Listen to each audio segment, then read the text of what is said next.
Whatever your personal beliefs are, it's undeniable that humans have moments where an inner voice speaks up. Not always with words. It could be a sense of peace that covers your body in a moment of chaos, a thought that pops up in your head out of nowhere, or just a feeling you get in your gut. To Askia Underwood, this inner guide is the voice of God.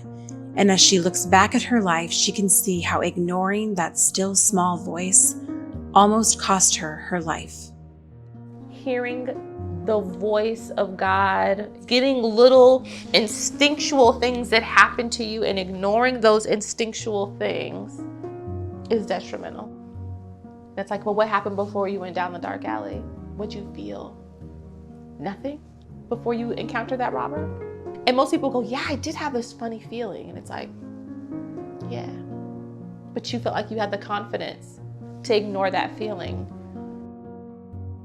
What happens when you're in this abusive relationship is that even though God is showing you and revealing to you who this person is, you decide that you're more right than God.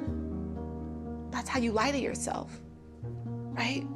God does not put us on this earth for us to live a life of shame. And he always points to little things when we're in it that we can just grab hold of and get yanked out of, but we don't. Because we don't know how to trust God yet, right? And I didn't know how to trust God. But I learned very quickly after that, girl, you have not been paying attention this whole time. I was so focused on trying to uphold the expectation of other people, right? Maintaining the perfect picture of what a family is, right? What is that? What is that? That almost killed me. It almost allowed somebody to take my life. The idea that I just wanted to uphold something that doesn't even exist. Shame convinces us to chase external things to feel a sense of worth. And sometimes the thing we're chasing is doing whatever it takes to avoid having to acknowledge the truth. For Askia, she was running from the label single mom. What will people think of me? What will my clients think of me? What in the world am I going to say? Without having to say everything. Because people who knew him as a dad knew he was a great dad. People who knew him in our relationship knew he was like a little wonky, but they didn't know. I grew up in a small community called Claremont, California. It's a lovely suburban, upper middle class area. My parents were successful. My father was an engineer. My mother was a homemaker for much of my childhood. My family was happy and thriving. I only saw family as one way, and that was a cohesive unit. I did not know anybody whose parents weren't together. I grew up seeing love. I grew up knowing love. I grew up knowing that I deserved love. So I always knew that I would be in love, if that makes sense. When I was 20, I met a man that would become the father of my first two children. He was 28. I was inexperienced. I was immature. And the funny thing about being 20 is you think you know everything.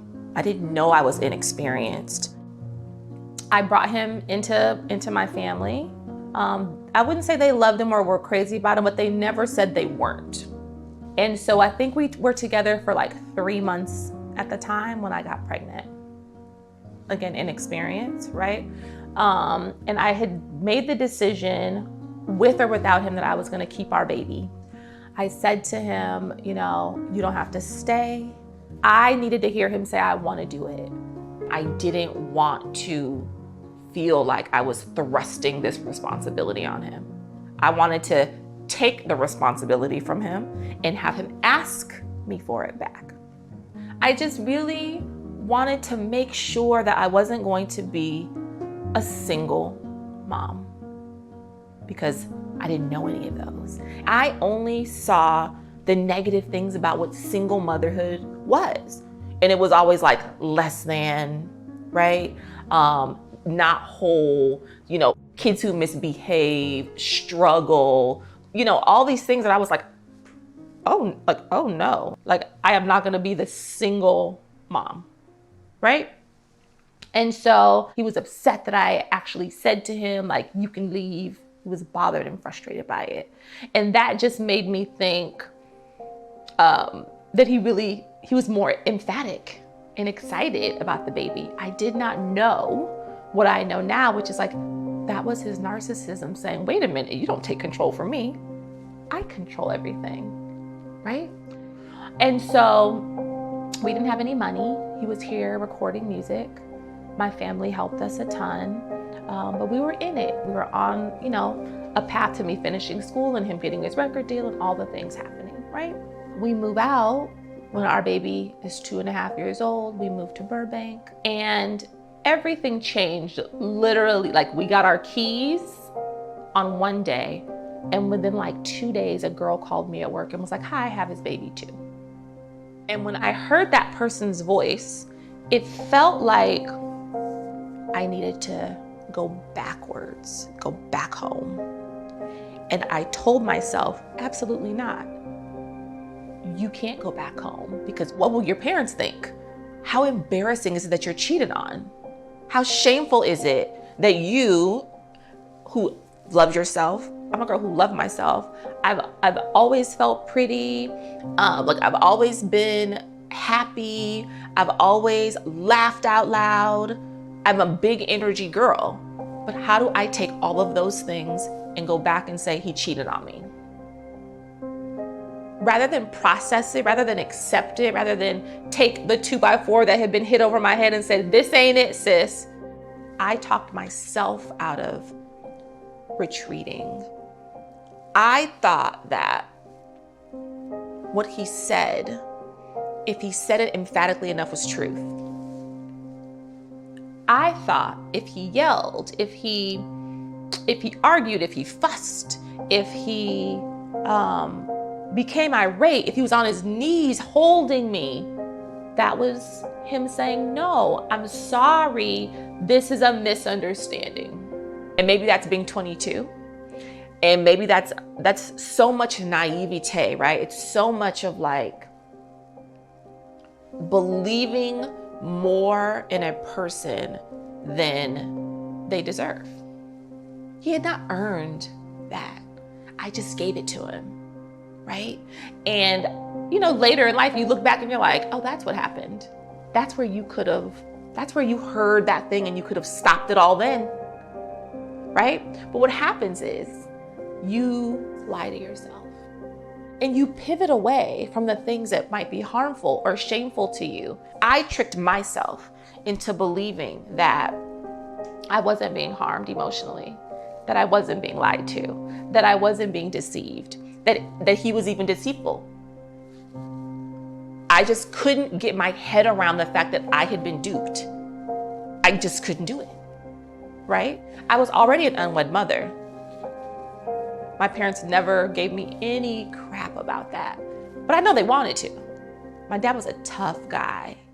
He said what he said, he meant what he said, he was honest and he was earnest. He absolutely wanted me to be married, but he never said to me, you need to be married. And he never told him you need to marry her, right? He never put that pressure on us. And I always wondered if it's because he knew that he wasn't gonna be the right guy for me to be married to. On the other hand, my mother, she was always trying to help me overcome. She'd always say, it'll be okay. It'll be okay. It'll be okay. And I remember hearing so many it'll be okays that I told that to myself even when things weren't okay. Me lying to myself. And so, he continued to find ways to lie himself out of circumstances. One thing that happened not long after we moved into our place and the girl called was he had a birthday. And I sent this really expensive bouquet of flowers to the recording studio he was working at. And I wrote a simple note and it said, happy birthday, we love you. And he came home that night without the flowers. He didn't say anything. The next day he didn't bring the flowers home. The next day he didn't bring the flowers home. It goes on for a week. And I said, you're so silly. You don't even know when I send you flowers. Like, you're messing with so many different people. You're having so many conversations. You're doing so much of whatever you're doing that you don't even know to ask me if I sent you the flowers. You didn't even ask me.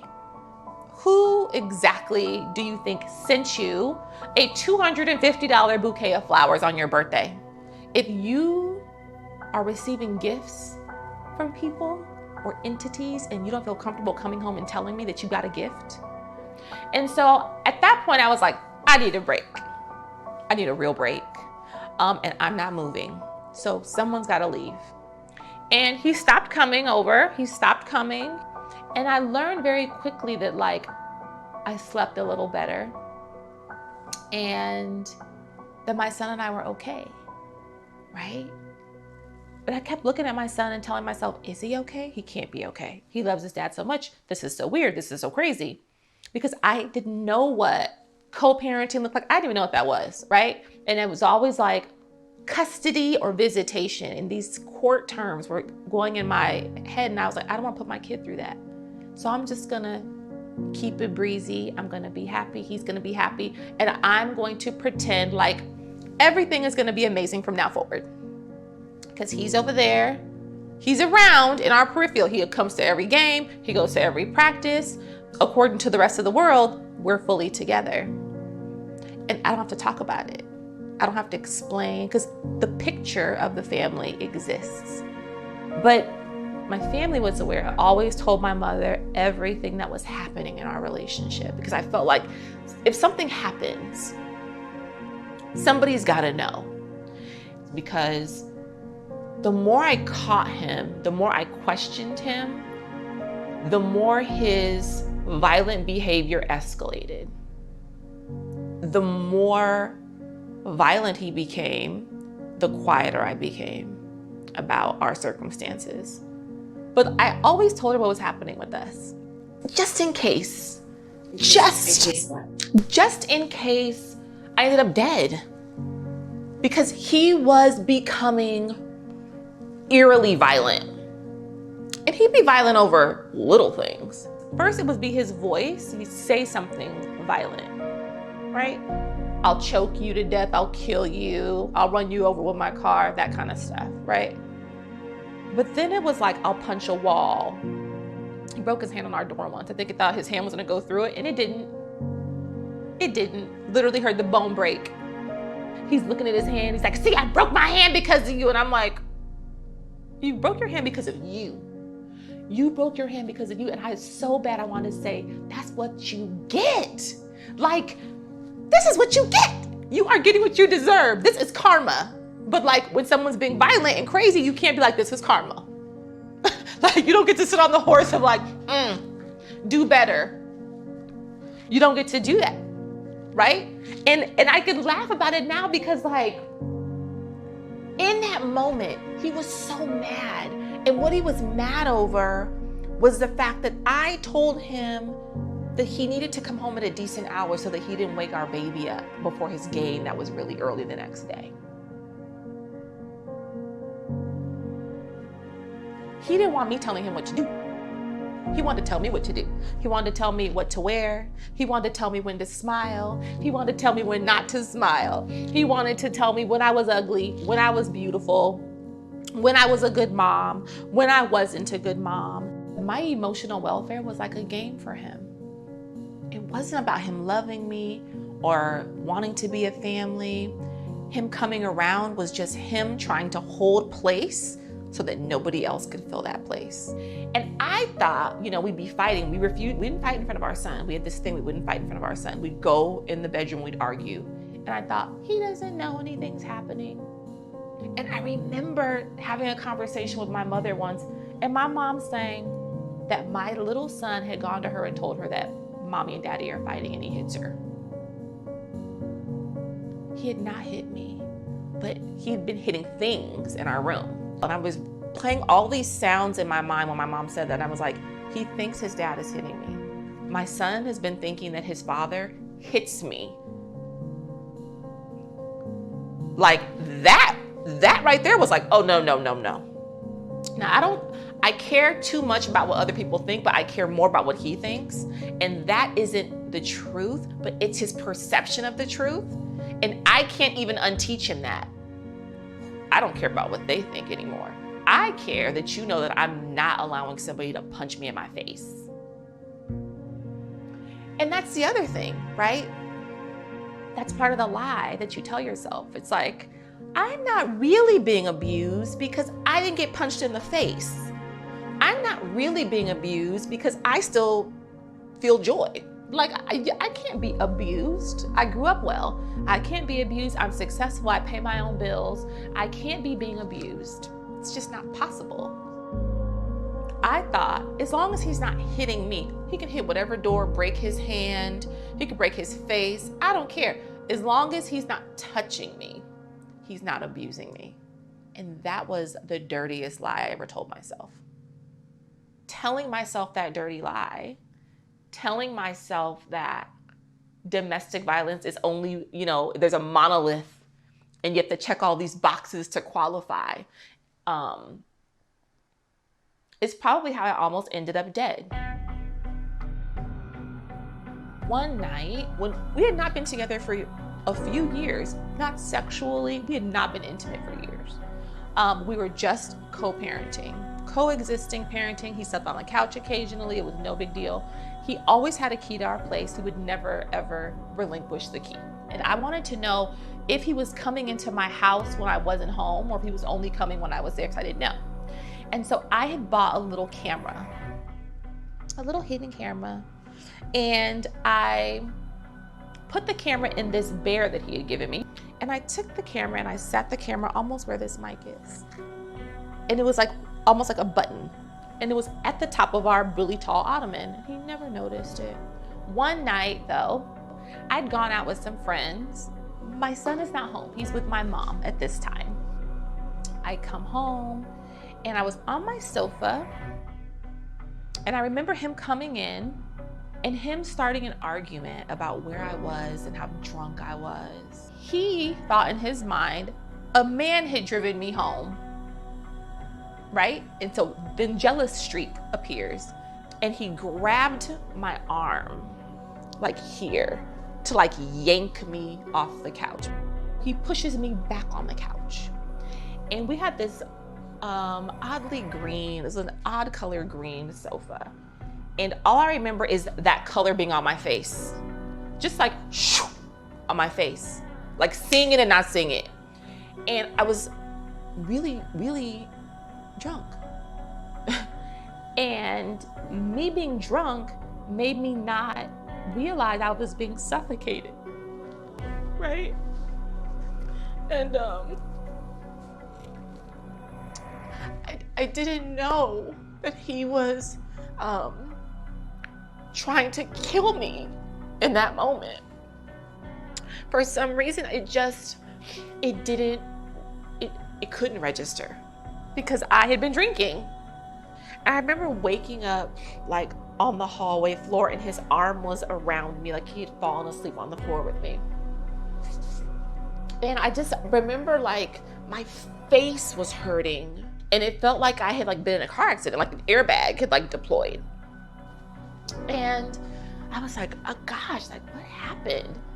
And he's like, I don't know. He's like, you were really drunk last night. Like nothing had happened.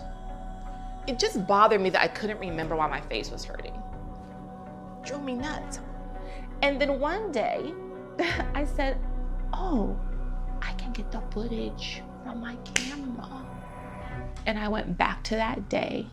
I could literally see me come into the house, smiling. No one was home. I was just like smiling and happy. I went to the restroom. I came out of the restroom. He comes into the house. He kind of looks at me. I walk past him. I sit on the couch. He stands over me and starts arguing with me. And that's when I saw him yank my arm on camera. That's how I even knew that happened. And I saw him use both of his hands to grab me and throw me onto the couch. And I was fighting him the whole time. Never told myself to fight. It just happened. And I was like pushing, and he took a pillow and put it over my face.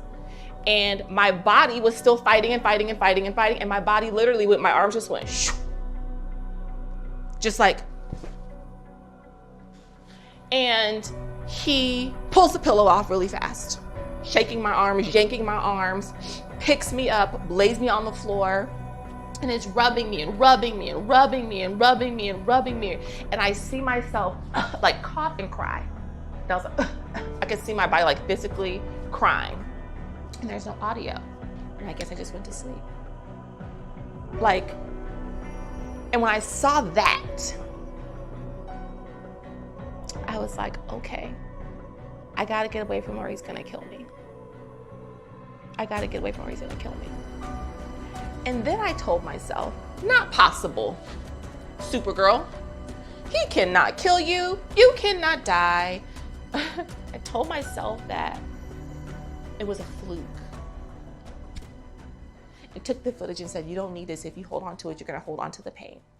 And I threw it away. And in throwing it away, I took the camera down, everything. And I was like, Askia, if you put something up to try to find something, it's gonna appear. You are making this worse by having this tool to protect you. You are making all these actions happen. The voice is telling me over and over and over again, girl, this ain't it. That ain't the guy. Survivors of abuse return to their abusers on average 7 times before they leave for good. So Askia's return is actually more the norm. But she hopes that if more women hear her story and share their own, it could one day become the exception. When I couldn't figure out a way to insert a new person into our life, I started looking at him again with fresh eyes in my mind. Oh, I know, I'll just love you more. I will find a new way to love you differently because you need more love than I was giving, and I can fix you. So after years of not sleeping with him, I allowed him back into my bed. And we slept together and I got pregnant. We had an issue come up during the pregnancy where they weren't sure if the baby had Down syndrome or not. And I said, I don't think I want to find out. I think we're just gonna go the distance with the whole, like, whatever happens at the end is what happens and we're gonna be grateful. He had a completely different idea. He felt like we should terminate the pregnancy if the baby had special needs. And I thought about it. I remember thinking, I said, I'm gonna ask our son, because if something happens to us, it will be his responsibility to take care of his sibling. And I was like, mommy's pregnant. And he's like, yeah. And I said, the baby might have Down syndrome. Do you know what Down syndrome is? And he said, I know what that is. And he referenced a girl who had a sister who was Down syndrome from his previous school. And I said, yes. I said, it's a chromosomal condition. It's something that happens with the baby. And that's just how the baby will come into the world. It's just a difference. And I said, so if you knew you were having a brother or sister with Down syndrome, what would you do? And he said, I don't care. I just want my brother or sister. He's like, I don't care. And I was like, that's it. I don't care what you think in there. What we think in this car, me and him and this baby in my stomach, that's it. I was meant to be pregnant for sure. I was not meant to be worried about this man again. And that's when all of the things started coming back in my gut. Get away from him. Leave him alone. I wish in that car I took all of that energy that was literally flushing through my body and I didn't dismiss it as hormonal and I didn't dismiss it as anything else. And I just said, Askia, get away from him now. Because we had another violent episode late in my pregnancy where I was pushed into a wooden chair and literally went into labor and had to have the labor stopped. And that fight happened because we used to take our son to and from school together. And this day he was on a phone call and he didn't get in the car in time. So I went to get our son. We were getting out of the car and I saw this set of keys on the back seat. I said, who was in the car with you? He said, nobody. I said, well, then whose keys are these? And his jaw just dropped. And he went crazy because he didn't have an answer. right? So deflect, turn into literally a gorilla, start wrecking stuff. And he knocked the keys out of my hand to the floor. And when I went to reach for them, he grabbed my arm. I used to have this bracelet that I wore. I had it since high school. It's a silver and gold bangle. And when he grabbed me and I pulled my arm and he's pulling my arm, the bangle slid down across my arm. And all of this is the tiniest little scar. This scar was like humongous. Took all the skin off my arm. And when he threw my arm, I had no balance because I'm fat and pregnant, right? And my belly shifted and it just went right into the corner of the chair. And I'm holding my side and my son screams, "No!" And I was like, damn, like now he knows, And I was like, oh my God, I just remember thinking, just pretend like it didn't happen. Just pretend like it didn't happen. And so he snatches the keys and he leaves. And, it's like 4:00 and my son has track practice and I just go, okay, it's okay. I'm okay. It's okay. It's fine. It was an accident. It's okay. Let's go to track practice. And I'm having contractions. And we're driving up the freeway and I'm thinking to myself, oh my God, these people are going to know that like I'm bleeding. And what am I going to tell these people? They're going to know that we have had all this. I can't just say, oh, magically today he became violent, right? I knew when I started talking about, I had to tell the whole thing. And I was like, people are going to think I'm a liar, that I don't tell the truth because I have allowed them to believe that my life is one way and my life is not that way.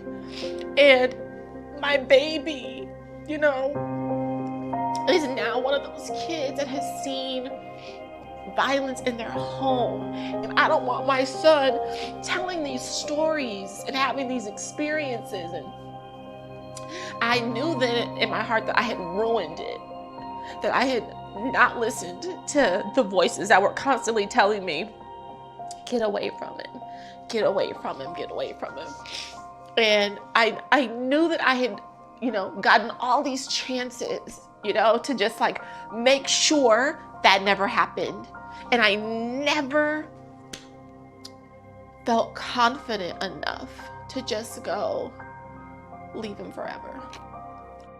Askia sat in her car counting the minutes between contractions. And when her son finished practice, she drove herself to the hospital. Her visit to the ER would be the first time anyone ever acknowledged the abuse and told her to leave. But it was also an experience of her own family not realizing how dangerous of a situation she was in. The nurses were amazing. And one of them, she looked at my arm and she started to bandage it. And she said, you don't have to stay. She's like telling me, like, she knew. There's this woman sitting there with this big old belly and she needs help.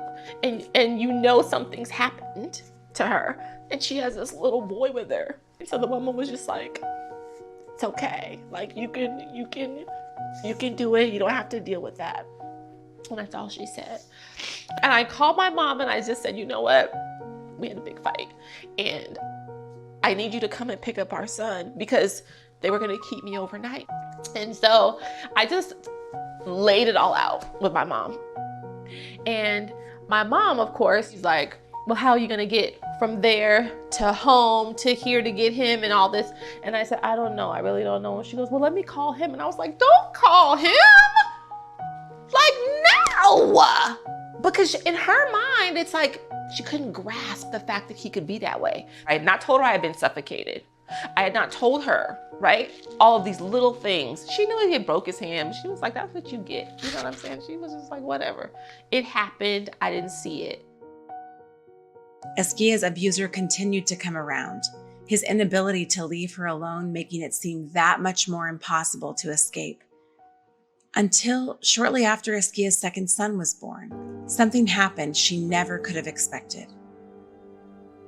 We had our baby. Our baby was fine. Our baby did not have Down syndrome. He's an amazing little kid now. But I have not seen that man since our baby was 4 months old, and our son will be 10. Our second son will be 10.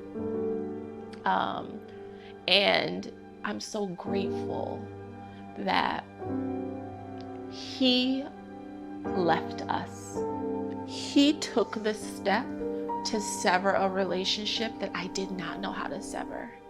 He came home one night, and it was the last night I saw him, the day before Valentine's Day. Our children were in bed. Our oldest had gone to sleep. I had just nursed our 4-month-old baby. And I had just literally burped him, changed him, and put him in the bed and turned out the light. Not 30 seconds later, our door was open.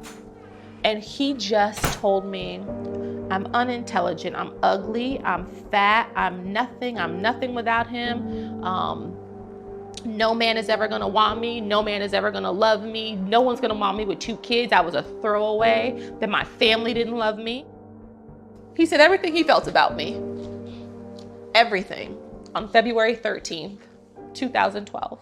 And the thing that really made me go, okay, Askia, was in that argument, he walked over towards the crib where the baby was sleeping, putting his hands on the side of the crib.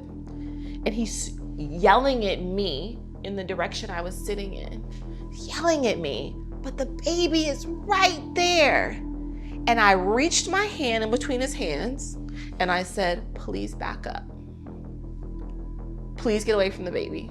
He was holding the crib, and the last thing he did was he shook it. And I was like, oh, I'm gonna kill him. I said, oh my God, this is how it ends. I'm gonna go to jail.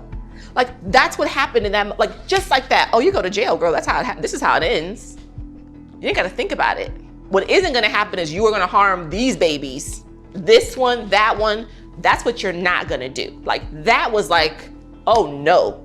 And I don't know if he saw it, felt like he was done, he had done enough, but he left.